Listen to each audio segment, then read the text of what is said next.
What's a company secret you can share now that you don't work there? Story 1. I worked at a comic book store that offered a service where you paid a small premium to have sent in rare comics to have them graded at CGC. A few months later, we had many customers coming in to check the status of their comics. We contacted the owner to see what was going on, and he would always claim that there was some distribution problem. Fast forward a few months, we found out he was taking customers' graded copies and selling them online while trying to return back-issue versions of their original comics.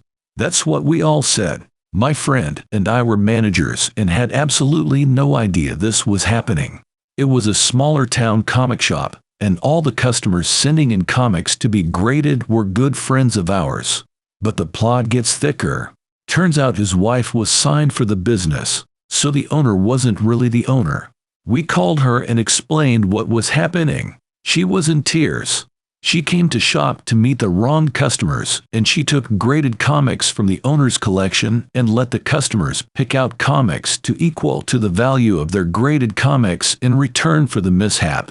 Fast forward a few months, she closed the store, gave us our paychecks and even some "I'm sorry" money. It turns out the guy was doing all kinds of other shady shit. She divorced him, and I'm like 99% sure he went to jail for fraud. He's also banned from CGC and all of the licensed big comic cons LOL. So don't worry, he lost that battle. Story 2. Mortgage industry here. We're like cops. Only answer the question asked. Do not provide additional information to be helpful. It could screw you over. Story 3. I used to work in college admissions. Rich donors, athletes, and other VIPs have lower admission criteria. They still have minimums, but they're super easy to reach, even for a selective university. In the case of the university I worked for, BYU, children of general church authorities also got this. Story 4. I worked for a major hotel chain in housekeeping for over 10 years. The number of suicides and people who die naturally in their rooms is a lot higher than you'd think. I worked at a huge convention hotel with over 1,000 rooms, and it happened quite often. Unless it was a pretty gnarly mess, it would just get cleaned like normal, and the next guest had no idea. Story 5. I worked at Olive Garden in the mid-90s while I was in college. Back then, they had the all-you-can-eat soup, salad, and breadsticks lunch special for like $4.25 plus tax. Working lunch shift sucked. You would get probably 2 or 3 tables, and there was a 99% chance that all of your tables were 2 ladies getting this lunch special with water during their lunch break. After about a year, several of our best servers were mysteriously fired. It turns out, they were running a scam where they used the same receipt over and over again when these ladies paid for their meal with cash. Since we could get those 3 items ourselves from the back without ringing them into the system, these servers were just pocketing the cash for the entire meal. So instead of making like $5 in tips during a lunch shift like the rest of us dumb schmucks, they would make an extra $20 or so by stealing from the company. Story 6. If you were on live chat with customer care, I could see what you were typing before pressing send. I watch people work through grotesque, racist, sexist statements, fraudulent lies and mistruths, meticulous grammar fixes, and their whole range of emotions in real time before deleting and typing OK. Story 7. The vehicle modification shop at Chillicothe Correctional Institution in Chillicothe, Ohio dumps waste coolant from the machine shop into a storm drain that empties directly into the Scioto River. Because the chemical disposal tank is a 55-gallon drum in the paint shop, and that's much too small. They can't throw me into solitary confinement for complaining anymore. This happens about once a year, when the machine's coolant reservoirs are emptied and the coolant replaced. It's not on a schedule. It's one of those things that you do when work is slow. Each machine holds 15 to 20 gallons, and usually you just add more as it evaporates. But eventually it gets nasty and needs replaced.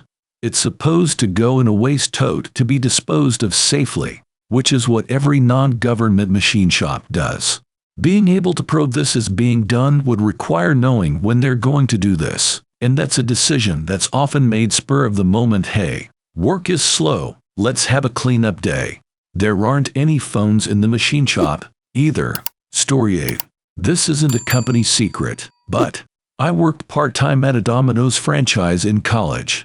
The owner was, at first glance, a short-tempered, critical penny pincher who did everything he could to save business money, right down to watching over your shoulder to make sure you didn't put too much cheese on a pizza. Cheese is called white gold in the pizza industry, even back in 2002. But after working for him for a while, you realized why he was so specific about the margins. Twice yearly, he would send out generous bonuses in the form of money orders made out to his employees from his own personal savings account to the college students working for him. The check's money orders contained the memo line, "Keep learning." The amount of the money orders would be directly correlated to the profit margins of the stores he owned. The dude did legit profit sharing. After I graduated, I heard a rumor that he was trying to start up a small education grant trust that would benefit applicants of the Farmer School of Business at Miami University, but I don't think anything ever came of it. This owner also played favorites when hiring. Every single one of his managers was a former employee. 3 of the 4 managers at his stores when I worked there had graduated from my college with business degrees. All 4 of them had a small portion of their education paid for by Marvin Covington. Marvin Covington, Oxford, Ohio Domino's owner from VV, Indiana, died in 2017. That dude knew how to do business and do it right. Story 9. I don't think it's a bad secret at all. But back in college, I delivered pizzas for Papa John's. The store manager must have had an undiagnosed case of OCD or germophobia or something, because every night, he would assign someone to do the cleaning duties, mopping floors, double-checking expiration dates, throwing away expired stuff, and every night, he would absolutely lose his temper and berate whoever was doing the cleaning. They were going too fast, they weren't cleaning everything, whatever.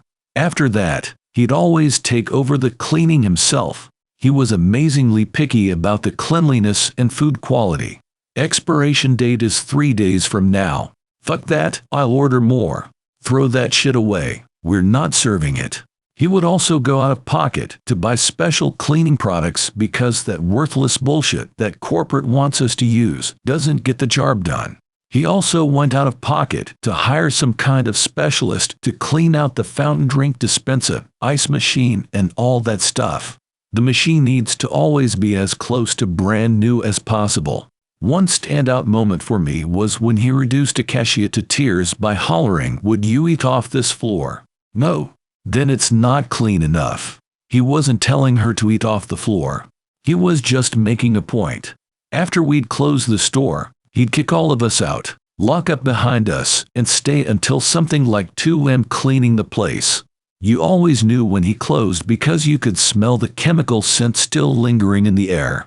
The end result of this was the store, the food, the equipment, and the facilities were always in squeaky clean condition. Customers somehow picked up on what a perfectionism the store manager was and bought from us all the time. Because there's a lot of peace of mind that goes in with knowing your food was cooked by someone willing to throw ingredients away before the expiration date. Stay in the store until God knows when cleaning everything. The true irony was how much the boss hated himself because he didn't think he was doing a good enough job to run a clean restaurant with fresh ingredients. It didn't matter how many compliments he got from customers or how many service industry veterans said they'd never worked in a place as obsessive about freshness and cleanliness as his Papa John's store. He was convinced his store was still a filthy barn. Eventually, he got promoted to some kind of higher-level corporate position, district manager, that required him to visit other stores and make sure they were all up to spec. The end result of that was a lot of stores in this area all improved seemingly overnight. Story 10. Worked at American Toyota dealership in the body shop for 12 years. We would throw away literally everything regardless of the environmental impact. Car paint, which is nasty shit, BT, went straight to the dumpster. Radiator fluid, down the drain. I even saw someone put oil down the drain a couple times even though we had barrels for it up in the service department. The only thing we saved was old car parts which the boss then sold to scrapyards and pocketed the money. The painter didn't ever wear a mask either. He is around 60 and still kicking despite 30 years of painting without a mask somehow. Story 11. I'll say it. I place similar in name to past face urgent care, at least in the region I worked at, banned their front desk from informing customers that they have a credit balance to use toward their services and still required us to charge customers the full price on top of what we already owed them. Some accounts had like $500 of copay that should have been refunded but weren't. I was actually reprimanded for applying the credit balance, because despite finance agreeing my method was correct, the regional manager said it was not a good look for the company and hindered her profits. Story 12. I worked at a Petco in Alaska. Apparently brown-black mice are not allowed up here. Only white mice. We got a shipment in of a bunch of black-brown mice and had to take them to the vet to be killed. Also, the animals are literally shipped in on ups truck and delivered in packages. I would open a package and it would be full of fish or mice or snakes. You never knew what was coming. It was wild. Luckily, my shift manager was a really good person. She tried her best to help any sick animal and was super diligent about keeping the cages really clean. She would stay after hours to care for the sick animal in the back and double down on cleaning. When upper management came, they didn't give a shit how clean anything was. They would yell at us to get more customers to sign up for pet rewards. If I didn't pester every single person checking out, they would get angry and give me point deductions. I have no idea what the deductions even did. One of the upper managers watched me for like 3 hours when I was at the register. He said I wasn't pushy enough on getting people to donate sign up for shit. Bitch, I will ask once, and if they say no, I am not asking again. That shit is annoying AF. He also got mad at me when I didn't clean the bird cage fast enough. It took time away from the register. I'm sorry, I don't want our birds to stand in their own shit for hours, so you're I'ma take my time to scrub that shit clean. Also, don't buy fish from Petco. Pretty much every shipment that came in, they were all infected with ick. Basically half our tanks were in quarantine. We had several customers come back saying we killed their entire fish tank because of a fish we sold them.